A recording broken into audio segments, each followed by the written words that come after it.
लगाने का काम हो रहा है। ज़बरदस्त, माशाल्लाह माशाल्लाह जी, ज़बरदस्त।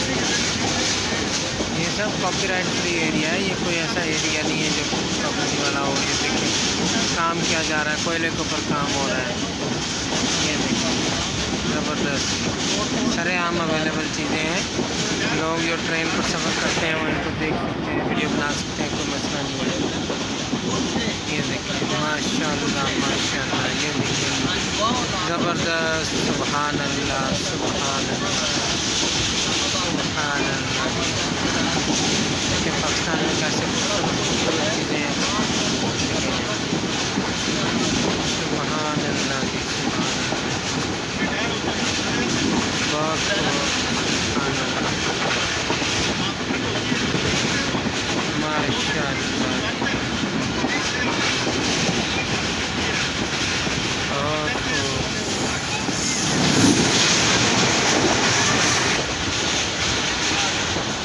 बीच में ट्रेन आ गई थी, इस वजह से कुछ चीज़ें आपको कुछ मनाज़र नज़र आ।